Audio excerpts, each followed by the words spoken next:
For the record, the mayor did not touch the Butterfingers during the commercial, so. We let him, but we gave him let the him, but opportunity. he didn't go anywhere. After the show, I'll be. Question 3.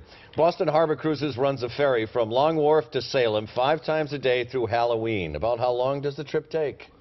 Long Wharf to Salem? Long Wharf to Salem, 5 times a day through Halloween. I'd say 45 minutes. Just under an hour, so I'm going to give it to you. Ding, ding, ding. You're right there. Question 4. In 1988, the Boston City Council designated November 16th as Goody Glover Day.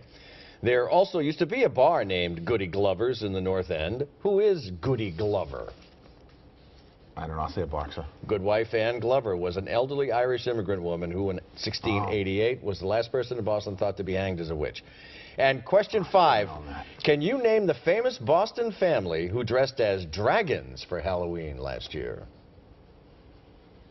The famous Boston family. Here's the picture right here. Can you take a look at the picture? Does it strike a chord? Yeah, really, like that's identifiable. No. Yeah. I'll say, hold on. Go, all right. The Brady family? Bingo. Ding, ding, ding, ding. Or is it the Bunchen family? It's the Bunchen family. I look at the hair, like, wait a second. I'm sorry, Tom may be the quarterback, but Giselle's...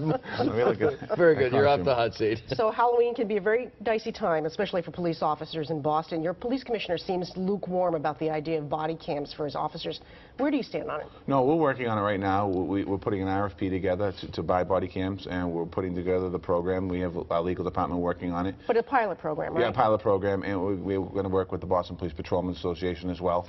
So we're looking at some time in the spring. So how many police officers roughly? I'm not sure the exact number, but it's going to be enough to get a good sampling of making sure that the program. What do you think? Do you think it would be an effective tool? It's hard to Availability? say. I mean, it's hard to say. I think years ago the cameras on the car were an effective tool, and then after a while they don't seem as effective. They do catch every now and then. We'll be able to assist an officer in something, but again, I think it's worth looking at. We're going to be moving forward looking at it. You've got a big plan to pump $1 billion in upgrading the school facilities in the city. When your superintendent was last on OTR, he suggested that a tax hike is on the table. There's a smile out of your face. Yes, we had a conversation about different ideas. Hasn't been vetted at all yet. I see. So if I asked you what kind of tax hike, you're just not going to know that. We're going to be talking about something. We want to see exactly what's the magnitude of the facilities improvements that have to happen.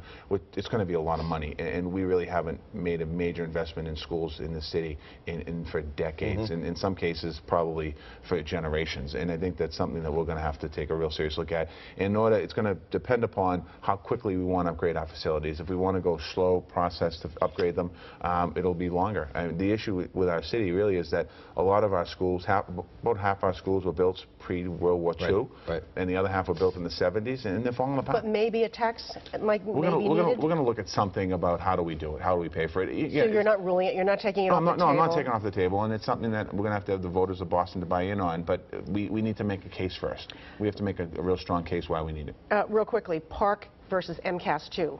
Your city right now, Boston, is doing Park for citywide testing. The governor is talking about MCAS 2, which would sort of like be reinventing the wheel. You'd have to design a new test. Do you think that's a good idea? Well, I left that decision up to the superintendent of schools. What do you think, I think he touched upon a little bit last week. I think that if the governor's going to design new tests, I want the superintendent of Boston to be at the table, because he feels that it's important to have a test that deals with reading comprehension and a lot more involvement by the kids in the test. He doesn't necessarily think that some of the standardized testing is effective across the board. He wants the kids to be in a testing situation where their brains are really working, not something that they have to try to A, B, C. Have you sent that message to the governor to let him know? We've had conversations with the secretary and the commissioner of education. Great to see you as always. Thank you for coming in. And let me just tell you how analytical this man's mind works. As he's sitting here going through the OTR pop quiz, he thought we were going to ask him how many are in there. So he was already counting them. That's how fast this man works. Do you have an estimate yet? I was going to say how many are in there. Probably about 35. About 35? We're going to count them right now. We'll count them at the break. We'll let you know. We'll let you know if he was right. We continue on the record. Stay with us. 1, 2.